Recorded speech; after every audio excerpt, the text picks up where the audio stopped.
Bacaan dari Kisah Para Rasul.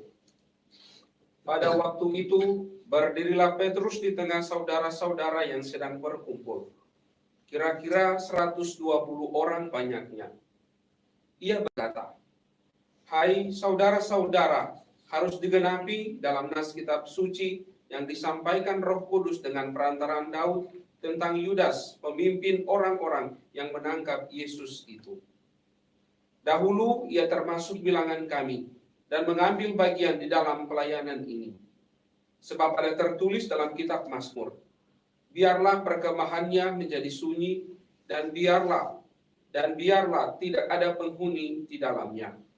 Dan lagi, biarlah jabatannya diambil orang lain. Jadi harus ditambahkan kepada kami satu orang yang dipilih dari antara mereka, yang senantiasa datang berkumpul dengan kami selama Tuhan Yesus bersama-sama dengan kami, yaitu mulai dari baptisan Yohanes sampai hari Yesus terangkat ke surga meninggalkan kami. Bersama kami ia harus menjadi saksi tentang kebangkitan Yesus." Lalu mereka mengusul 2 orang, Yusuf yang disebut Barsabas dan juga bernama Yustus, serta Matias. Mereka semua lalu berdoa, "Ya Tuhan, Engkaulah yang mengenal hati semua orang. Tunjukkanlah kiranya siapa yang Engkau pilih dari antara kedua orang ini untuk menerima jabatan pelayanan, yaitu kerasulan yang ditinggalkan Yudas yang telah jatuh ke tempat yang wajar baginya." Lalu mereka membuang undi bagi kedua orang itu, dan yang kena undi adalah Matias.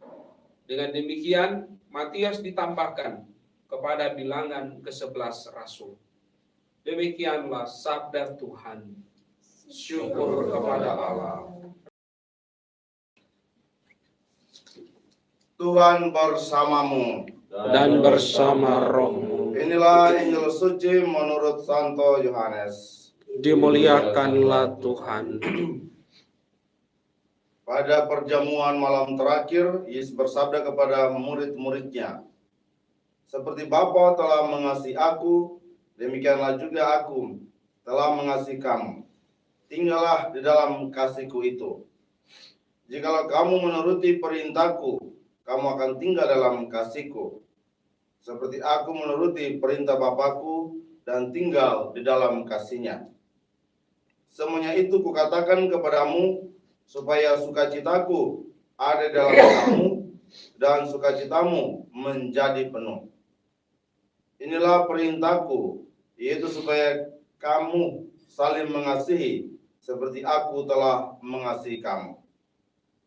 Tidak ada kasih yang lebih besar daripada kasih seorang yang memberikan nyawanya untuk sahabat-sahabatnya. Kamu adalah sahabatku, jikalau kamu berbuat apa yang Kuperintahkan kepadamu. Aku tidak lagi menyebut kamu hamba, sebab hamba tidak tahu apa yang diperbuat oleh tuannya. Tetapi aku menyebut kamu sahabat, karena aku telah memberitahukan kepadamu segala sesuatu yang telah Kudengar dari Bapa-Ku. Bukan kamu yang memilih aku, tetapi akulah yang memilih kamu. Aku telah menetapkan kamu supaya kamu pergi dan menghasilkan buah, dan buahmu itu tetap, supaya apa yang kamu minta kepada Bapa dalam namaku diberikannya kepadamu. Inilah perintahku kepadamu, kasihilah seorang akan yang lain." Demikianlah sabda Tuhan. Terpujilah Kristus.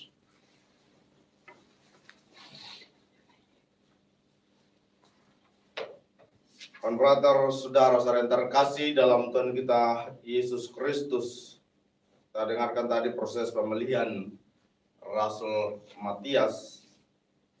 Caranya sangat sederhana, cepat, terlaksana, dan selesai. Kalau lihat untuk levelnya para rasul, berarti sekarang juga seperti memilih uskup. Para uskup lah yang menjadi pengganti para rasul. ini sangat kontras dengan pemilihan dalam dunia pemerintahan atau organisasi-organisasi kemasyarakatan. Kalau dalam pemerintahan berarti mesti cek dulu jumlah pemilih, daftar pemilih yang tetap, harus disiapkan berbagai undang-undang dan seterusnya, juga uang yang banyak, dan dalam pemilihan pun saat-saat tertentu tidak langsung terpilih, tapi masih ada protes sana, protes sini. Menjalani banyak protes atau menjalani banyak hal yang harus dibuat dan menguras banyak tenaga, menguras juga banyak uang. Beda dengan yang dilaksanakan oleh para rasul dan diikuti oleh gereja, yakni pemilihan selalu mengandalkan Allah sendiri dan selalu mengutamakan bahwa yang terjadi, yang mau dipilih ini merupakan pilihan dari Tuhan, sehingga ada doa yang disampaikan. Menarik tadi bahwa sebelum mereka memilih, maka sampaikan doa, ya Tuhan, Engkaulah yang mengenal hati semua orang, tunjukkanlah kiranya siapa yang Engkau pilih dari kedua orang ini. Dan dalam doa yang sederhana itu, mereka membuang undi, dan Matiaslah yang terpilih. Di sini mengungkapkan tentang kepercayaan terhadap penyelenggaraan ilahi dalam proses kehidupan, bahwa Allah memilih orang pilihannya itu dan lewat cara-cara yang sederhana, membuang undi, dan semua percaya. Kalau pengalaman ini kita bawa juga dalam kehidupan kita, maka kita diajak sama-sama untuk dalam hidup selalu mengutamakan penyelenggaraan ilahi. Ada banyak hal yang kalau secara manusiawi harus kita siapkan dan kita buat supaya hidup ini kita menjadi lebih baik. Kalau misalnya supaya sehat, makan minum sederhana, makan minum harus diatur secara baik, dan juga waktu olahraga dan berbagai hal harus disiapkan. Tetapi kita jangan lupa tentang penyelenggaraan ilahi, sebab ada kalanya sudah kita berupaya dengan berbagai cara supaya manusia tetap hidup sehat dan selamat, tetapi toh saat-saat tertentu itu berkata lain pengalaman kita.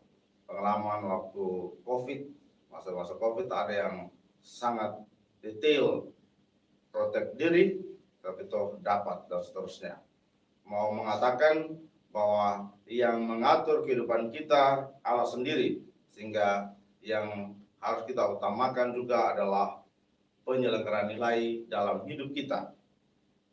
Dengan demikian, dalam usaha dan pekerjaan kita, khususnya di hari ini dan hari-hari yang akan datang, boleh secara manusiawi kita siapkan berbagai hal, tetapi jangan lupa mengundang Tuhan, mengutamakan penyelenggaraan ilahi dalam tugas dan karya kita.